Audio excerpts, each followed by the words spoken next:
और सर जो वहाँ पे एक्स का 2 होना चाहिए हमको लगा। कहाँ पे? इसमें? जो मिनिमम 4 एक्स में। हाँ, नहीं जस्ट कंपेयर कर रहे हैं ना, कौन से वाले केस अच्छा की, हाँ एक्स ही होगा, ठीक है। है ना। एक्स। एक्स 2 से 4 में। तो बताओ, नेक्स्ट बताओ। सर उसका अप्रोच बता दीजिए सर। सर एक क्वेश्चन भेजे हैं, देख लीजिए एक मिनट। इसमें सी डी एफ तुम क्या, ठीक है रुक जाओ, तुम्हारा देखते हैं इसका। हाँ, अच्छा ये आपका क्या बाईवेरिएट का है, ठीक है। देखिए बाईवेरिएट में क्या है, एक्स वाई है बाईवेरिएट 0011 रो, वेयर जेड है आपके पास X square plus Y square minus 2 rho X Z X Y है, एक्स वाई। वाई ना, ठीक है। तो इंडिपेंडेंट तो है नहीं एक्स वाई। हम्म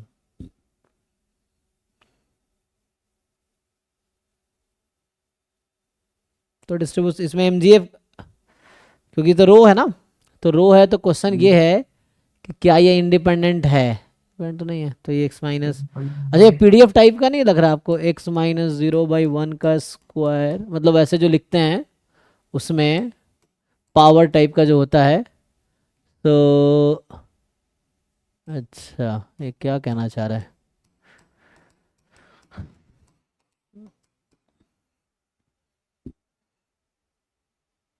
ये तो है ही, वो तो दिया ही हुआ है। जेड एक्स क्या वाई है? बाई।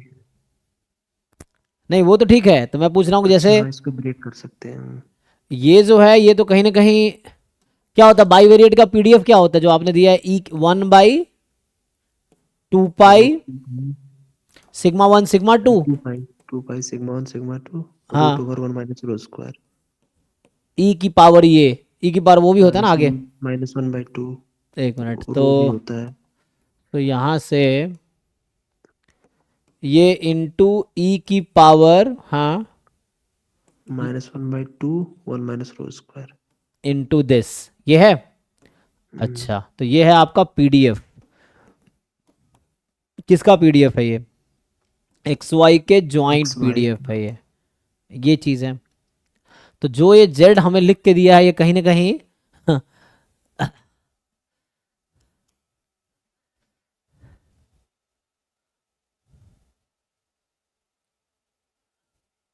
यही दे दिया है।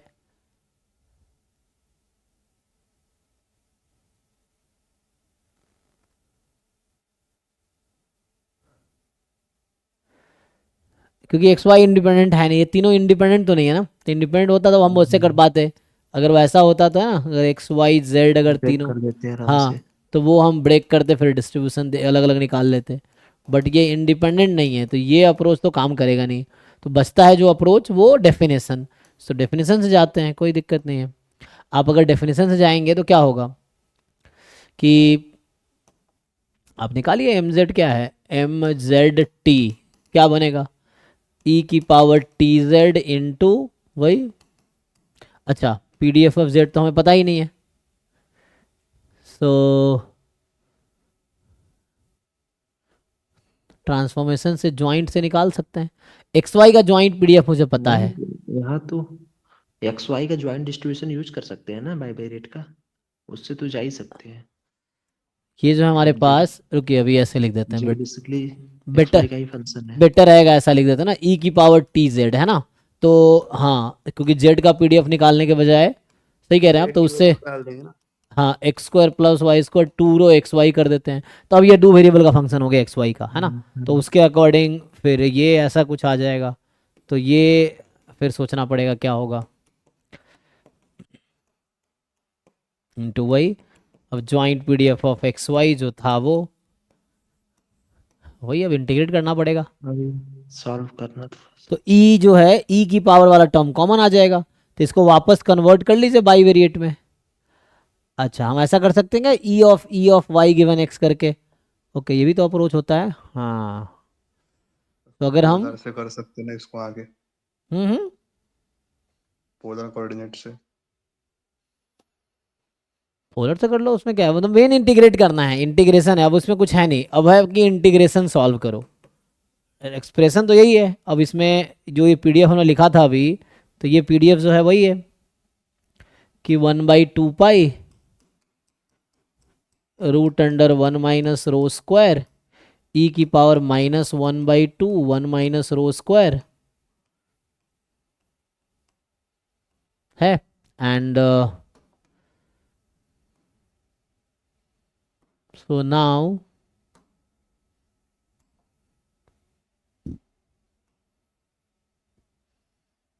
यही, बाकी बैकग्राउंड तो वही है। ब्रैकेट में सेम चीज यही आ जाएगा। तो एक्स उसको स्क्वायर वाई स्क्वायर माइनस 2 रो वाई एक्स। अब ये इसको एक साथ ले आइए, फिर इसको अब समहाउ फिट करना होगा कि पीडीएफ में ना, ये है, लेकिन ये इंटीग्रेशन इतना आसान तो नहीं रहेगा। सो 1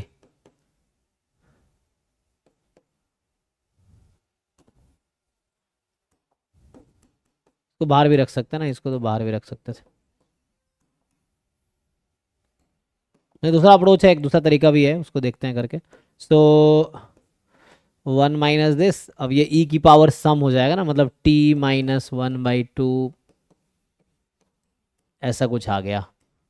ब्रैकेट तो वही है, लेकिन फिर भी इंटीग्रेशन कैसे होगा, क्वेश्चन ये है कि ज्वाइंट का पीडीएफ तब इंटीग्रेट कर पाएंगे ना। ऐसा करेंगे तो डेरिवेटिव आर का आएगा साइड में। अच्छा, तो पोलर से करना चाह रहे, पोलर से भी ट्राई किया जा सकता है ना, ये है। सर ये अब पोलर से आसान हो जाएगा। पोलर से मतलब करना चाहो तो वो तो मैं एक्सपेरिमेंट है ये, क्योंकि ये एक्सपेरिमेंट करना है, ये कांस्टेंट है, इसको बाहर करके ना, जैसे यहाँ डबल इंटीग्रेशन लगा दो, तो इसको बाहर कर दो। सो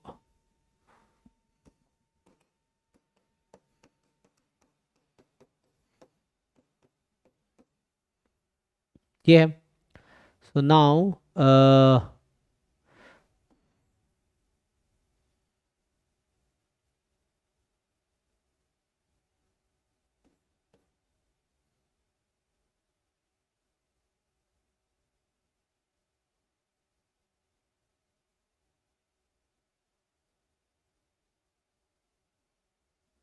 ठीक है, कहिए पोलर फॉर्म में कन्वर्ट, तो क्या होगा, पोलर फॉर्म से अगर जाओगे तो मतलब समहाउ इंटीग्रेट करना ही, तो डबल एक्सपेक्टेशन से ट्राई कीजिए।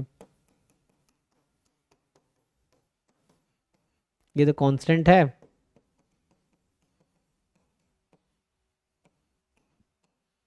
और यहाँ पे क्या हो जाएगा, r² माइनस, तो r² कॉमन आ जाएगा, है ना, तो बचेगा 1 - 2 cos थी 2 cos थीटा साइन थीटा।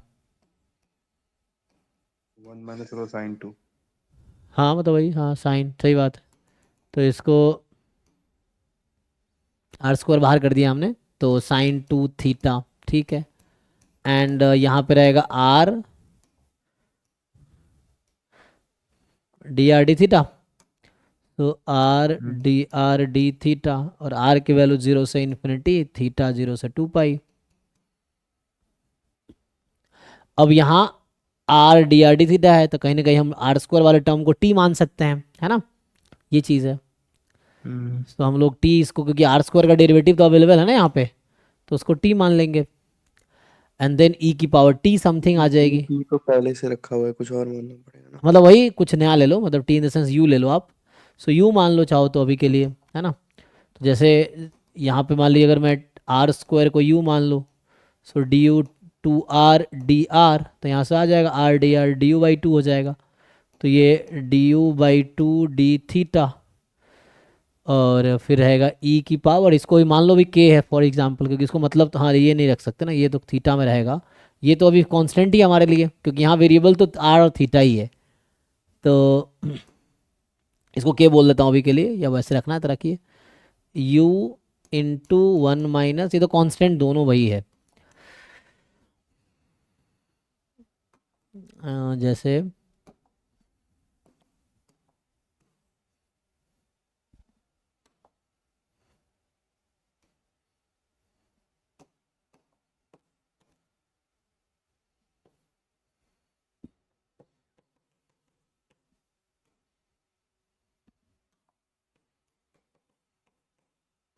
ठीक है, तो यहाँ जैसे रहेगा और ये एक टर्म है, दूसरा term 1 minus rho sine 2 theta into you, यही है। और बाहर जो है डी यू बाई 2 है, यही तो है बाहर इन नीचे में, है ना। तो यहाँ पे कहने का मतलब है इंटू यू, यहाँ D you by 2 into D theta. अब इसका इंटीग्रेशन मुश्किल तो नहीं है अभी के लिए, दिक्कत आएगी थीटा के रेस्पेक्ट में करने में। नहीं, एक इंटीग्रेशन तो पहला इंटीग्रेशन इजीली हो जाएगा, उसमें तो वो 2 tan x अपन 1 plus tan square x से कर लेंगे। 0 से इन्फिनिटी जैसे अभी है स्क्वायर करने पे। सो अब u के रेस्पेक्ट में इंटीग्रेशन मान लीजिए अभी तो कांस्टेंट ही है, u के रेस्पेक्ट में तो कांस्टेंट ही है, तो वैसा आ जाएगा। तो एक इंटीग्रेशन गायब हो जाएगा, मेन बचेगा 0 से 2 पाई। अभी upper limit minus lower limit, तो तो यहाँ पे t पे रेस्ट्रिक्शन आएगा, क्योंकि इन्फिनिटी रखेंगे तो 0 तभी होगी जब इसको नेगेटिव होना पड़ेगा। तो ये तो ऑलरेडी लेस देन 1 है दोनों, है ना, तो ये तो ठीक है। यहाँ पे रेस्ट्रिक्शन आएगा कि दिस शुड बी नेगेटिव। तो कंडीशन जो आएगी कि नेगेटिव कब होगी, जब इसको लेस देन, ठीक है ना। तो ये कंडीशन आएगा कि कब एग्जिस्ट करेगी, क्योंकि इसको नेगेटिव होना पड़ेगा। नेगेटिव होने से क्या होगा, अपर लिमिट 0 हो जाएगा, माइनस लोअर लिमिट फिर से। तो लोअर लिमिट क्या रखेंगे 0, तो 0 रखने पर हो जाएगा 1 अपॉन, ठीक है जी।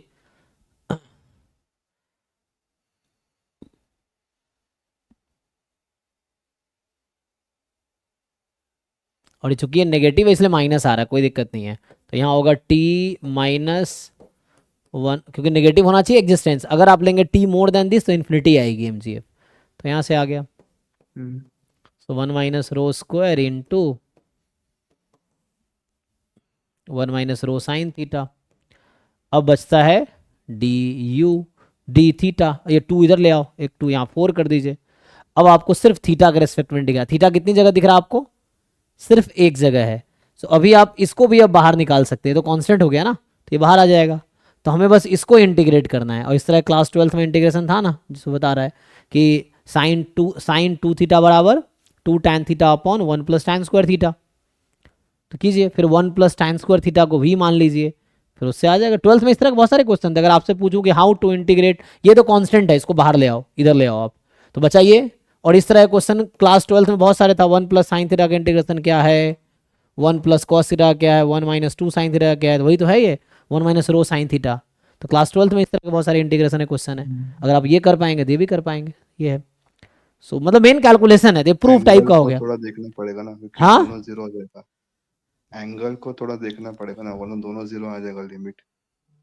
सो एंगल तुम्हारा है 0 से इन्फिनिटी, मतलब सॉरी 0 से 2 पाई ना। पहले चेक करो ना ये फंक्शन क्या है, इवन फंक्शन ऑड फंक्शन, इसको ब्रेक करो। इवन ऑड कहना मतलब ये है, तुम्हें पढ़ा है 0 से 2a F X D x, 2 time 0 से a F X D x होता है जब f of 2a minus x क्या हो जाता है, एफ एक्स हो जाता है ना, ऐसा कुछ। तो वैसा होगा यहाँ पे। तो इस तरह का प्रॉपर्टी देखना पड़ेगा। यूज नहीं होता है बस, f2a माइनस एक्स की जगह fx लिख सकते हैं, ऐसा होता नहीं ठीक है, 0 से 2a है, 2 time 0 to A F X D X हो जाता है, ठीक है। जब ऐसा होगा तो साइन 2 पाई माइनस थीटा कितना होता है, अच्छा पीरियड से होता है। हाँ हाँ हाँ। तो यहाँ पे साइन तो हमें एक जगह ही दिख रहा ना यहाँ पे। एंगल ट्रांसफॉर्म तुम कह रहे हो, एंगल क्या होगा, अपर माइनस लोअर, अच्छा तो 2 पाई में किसकी वैल्यू 0 आएगी, साइन की 0 आएगी ना, तो उससे क्या हो गया, दोनों भी 0 आ जाएंगे, अपर लोअर। तो साइन 0 आएगी ना, पूरा टर्म थोड़ी 0 आएगा, साइन ही तो 0 होगी बस, ये tan ही तो 0 होगी, उसके अलावा कुछ तो बचना चाहिए।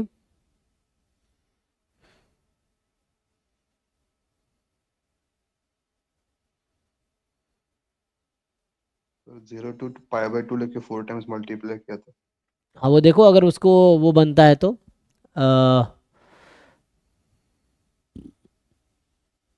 फोर्थ क्वाड्रेंट में साइन क्या होता है, निगेटिव होता है, तो निगेटिव तो 0 हो जाता है, तो फिर से 0 हो इसमें जाए। और कुछ नहीं, हाँ ये तो प्रोसीजर पता है, तो किसी न किसी तरीके से हो जाएगा, लेकिन और ये तो कुछ नहीं होगा। लेंदी है, मतलब ये थोड़ा लेंदी अप्रोच हो गया ना, प्रूफ हो गया, मतलब लाइक एक प्रूफ काइंड हो गया, ये रिजल्ट होगा जो आप बता रहे डायरेक्टली कहीं ना कहीं रिजल्ट मिल जाएगा।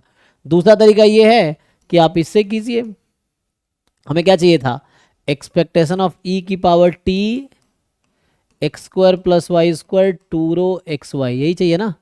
तो इसको डबल एक्सपेक्टेशन लगाइए यहाँ पे और देखिए उससे कुछ कर पाएंगे तो E of T into X square T into Y square into -2 rho X Y into T, and मैं ये कह रहा हूँ गिवन मान लो वाई कर देते हैं। So E of X given Y ये है। तो अब वाई कांस्टेंट है, वाई वाले टर्म को आप बाहर निकाल सकते हो, तो इससे आ जाएगा। सो यहाँ से क्या आएगा,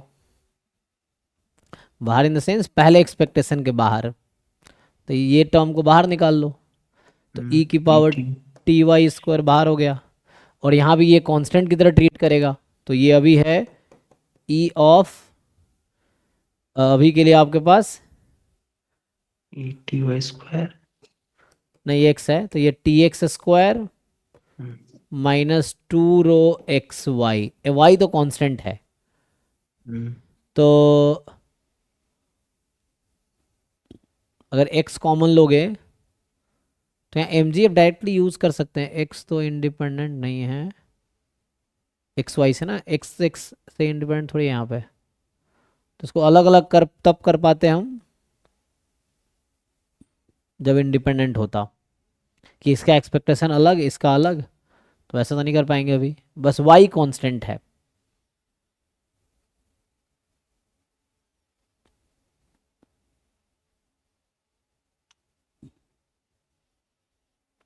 ना। ये क्वेश्चन है, ये किसका एमजीएफ, अब ये इसका एमजीएफ है, तो एक्स स्क्वायर -2 मतलब के टाइम एक्स ऐसा कुछ हो गया ना, बाकी तो कांस्टेंट है, एक्स स्क्वायर माइनस के एक्स, तो एक्स स्क्वायर माइनस के एक्स का एमजीएफ क्या आएगा, तो वो देखना पड़ेगा, फिर उससे कुछ आगे हो सकता है गिवन वाई जैसे है ना, तो ये है, ये तो इनसाइड ही है, गिवन वाई यहीं पे है, तो वैसा आ जाएगा।